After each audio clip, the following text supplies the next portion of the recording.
आज इन्फिनेटिव के बारे में कि इन्फिनेटिव का प्रयोग जो है वर्ब की फर्स्ट फॉर्म से पहले टू लगा करके किया जाता है। तो हमारा दिया हुआ जो सेंटेंस है उसमें जो वर्ब होती है उससे पहले हम टू लगा करके वर्ब की फर्स्ट फॉर्म से पहले टू लगा करके इन्फिनेटिव बनाते हैं। तो इन्फिनेटिव बनाने के लिए सबसे पहले है कि इन्फिनेटिव का प्रयोग हम सब्जेक्ट टू वर्ब किस तरह से करते हैं। जैसे हमने सेंटेंस दे रखा है to dance is an art. यहाँ पर डांस क्या है, डांस वर्ब है और इससे पहले टू लगाया गया है।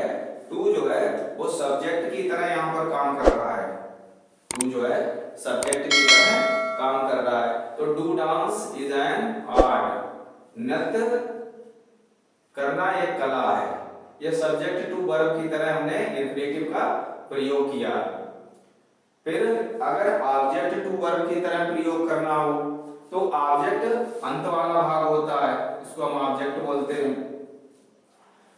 यहाँ पर जैसे सेंटेंस हमने दिया है कि Meena loves to sing, Meena गाने को पसंद करती है, गाने से प्रेम करती है। तो जो हमारा ऑब्जेक्ट होता है उस ऑब्जेक्ट को वर्ब के रूप में इस्तेमाल किया जाता है। यहाँ पर जैसे दिया है कि मीना लव्स टू सिंग, तो टू सिंग यहाँ पर सिंग क्या है, सिंग हमारी वर्ब है और इसे ऑब्जेक्ट के रूप में प्रयोग किया गया और इससे पहले ही हमने इन्फिनेटिव का प्रयोग किया। फिर इन्फिनेटिव का प्रयोग अगर गवर्न्ड बाय प्रपोजिशन अबाउट के रूप में करना हो तो कैसे करेंगे। जैसे यहाँ पर सेंटेंस दिया है कि the train is about to start, यानी कि गाड़ी जाने ही वाली है। तो ऐसे वाक्यों में प्रोपोजिशन अबाउट लगा करके हम इन्फिनेटिव बनाते हैं। जैसे यहाँ पर दिया है कि the train is about to start, यहाँ पर गाड़ी जाने ही वाली है। तो अबाउट के पश्चात और स्टार्ट से पहले टू का प्रयोग प्रपोजिशन के साथ कर दिया गया। प्रपोजिशन क्या है, प्रपोजिशन अबाउट है, उसके साथ टू का प्रयोग किया गया।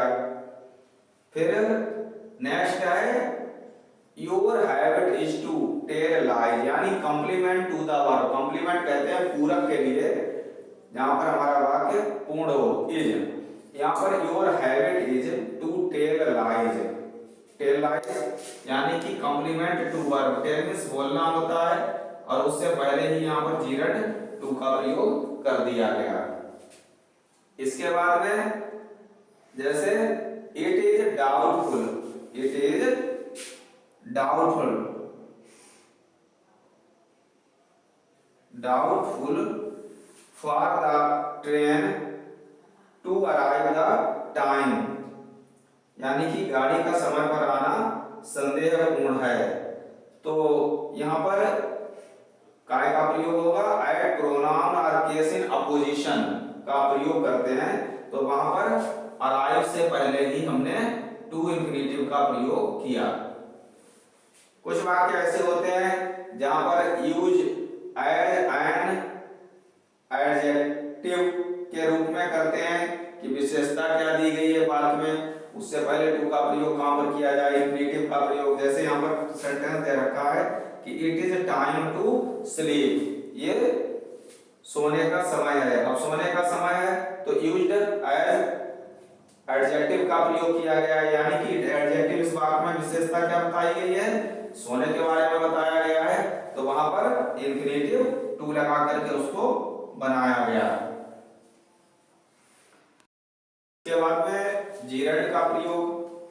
जीरेंड का प्रयोग क्या है कि वर्ब की फर्स्ट फॉर्म प्लस आईएनजी लगा करके जीरेंड बनाया जाता है। अब जीरेंड का प्रयोग कैसे हम करते हैं, अगर किसी वर्ब में उसकी फर्स्ट फॉर्म में आईएनजी लगा करके वाक्य के आरंभ में अगर शब्द को रखा गया है तो वो सब्जेक्ट टू वर्ब की भांति काम करता है, यानी कि सब्जेक्ट का तो काम कर ही रहा है और उसके साथ ही साथ वर्ब का भी काम कर रहा है।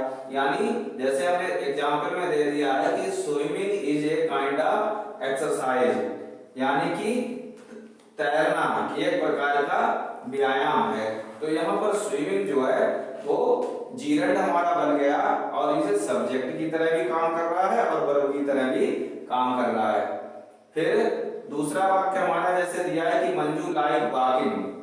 अब यहाँ पर वॉकिंग जो आया है वो ऑब्जेक्ट टू वर्ब की तरह काम कर रहा है, यानी कि वाक्य के छोर पर अंत में आया है तो ऑब्जेक्ट हुआ और वॉकिंग यानी क्रिया भी हुई, तो दोनों का काम कर रहा है यानी ऑब्जेक्ट टू वर्ब। अगर बाद में हम लगाते हैं वर्ब में आईएनजी तो वो ऑब्जेक्ट टू वर्ब की तरह जीरंड बनता है। इसी तरह से अगर बीच में उसका प्रयोग किया गया है जैसे कि my hobby is watering plants, तो यहाँ पर complement to the verb, complement to the verb यानी कि अब ये वर्ब का पूरक हो गया है।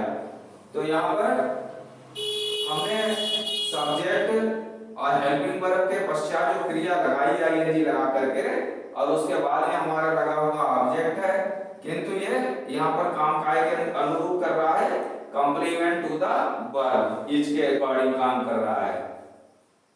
फिर अगले वाक्य में जैसे कि little is fond of seeing historical buildings, तो यहाँ पर गवर्न बाय प्रपोजिशन ऑफ का प्रयोग करके इसको जीरंड को लगाया गया। जैसे little is fond of seeing, यहाँ पर सीइंग का प्रयोग किया गया है और उससे पहले ऑफ प्रपोजिशन का भी प्रयोग किया गया है। तो यहाँ पर इस सेंटेंस को मेंशन करेंगे तो क्या कि गवर्न बाय प्रपोजिशन ऑफ लगा करके यहाँ पर जीरंड का प्रयोग कर दिया गया। और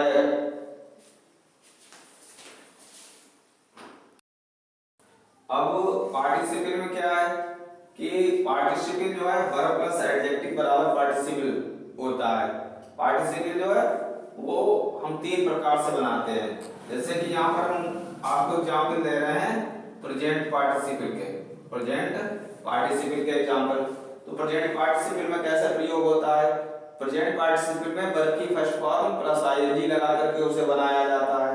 जैसे दीवार फांदकर चोर बच निकला, तो यहाँ पर क्या है कि प्रेजेंट पार्टिसिपल में काम जो है जो होता है उसमें समय जो है ना के बराबर पाया जाता है।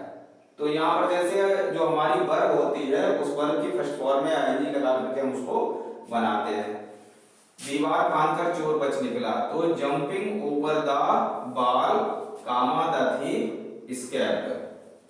इसी तरह से बाएं मुड़कर तुम अस्पताल पहुंच जाओगे, तो turning to the left comma you will reach the hospital. मैंने एक बुढ़िया को रोते देखा, आई सा एन ओल्ड वुमन वीपिंग। तो ये प्रेजेंट पार्टिसिपल के कुछ उदाहरण थे। अब इस तरह से इसके बाद में आता है हमारा पास्ट पार्टिसिपल, कि पास्ट पार्टिसिपल हम कैसे वाक्यों को बनाते हैं। तो पास्ट पार्टिसिपल में क्या है कि दोनों कार्य जो है साथ ही साथ जारी रहते हैं। यहाँ पर जैसे एग्जाम्पल में दिया है कि pupil got injured in an accident, लोग दुर्घटना में घायल हो गए। The wounded policeman was sent to hospital, घायल पुलिसकर्मी को अस्पताल भेजा गया। तो पार्टिसिपल में हमने जो प्रयोग किया है यहाँ पर, तो इसमें ये पास्ट का प्रयोग हुआ। पास्ट में क्या है कि जो हमारी वर्ब होती है उसमें ईडी या थर्ड फॉर्म लगा करके उनका प्रयोग किया जाता है। यहाँ पर ऐसे ही यहाँ पर दे दिया है कि जो बाउंडेड यानी कि पास्ट टेंस का यहाँ भी सूचक है, ठीक है, यहाँ सेंट का प्रयोग करके प्रयोग किया गया। तो ये पास्ट पार्टिसिपल में पास्ट का प्रयोग किया जाता है। बाद में परफेक्ट पार्टिसिपल, परफेक्ट पार्टिसिपल को बनाने का तरीका ये है कि उसमें हैविंग और क्रिया की थर्ड फॉर्म का प्रयोग करते हैं। क्या होता है कि इसमें जो हमारा कार्य होता है, जो पहला कार्य समाप्त हो जाता है उसके पश्चात में दूसरा कार्य शुरू किया जाता है, और दोनों कार्यों को जब हम शुरू करते हैं तो उनके बीच में अंतर पाया जाता है।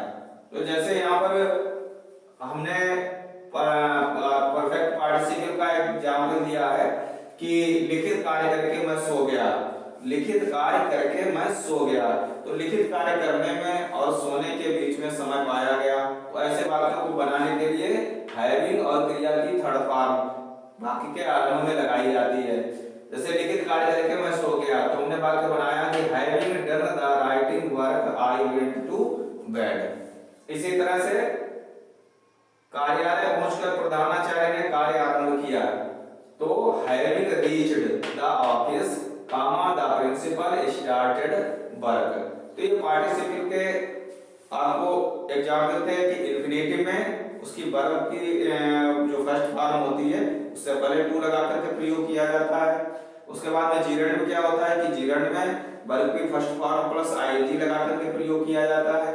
और पार्टिसिपल में तीनों रूप चलते हैं। प्रेजेंट पार्टिसिपल में वर्ब की first form plus ING, past participle में जो हमारी वर्ब होती है वो अपनी थर्ड फॉर्म में, और जो परफेक्ट पार्टिसिपल होता है उसमें हैविंग प्लस थर्ड फॉर्म मिला करके प्रयोग किया जाता है। तो इस तरह से ये इंफिनिटिव, जेरंड और पार्टिसिपल बनाए जाते हैं।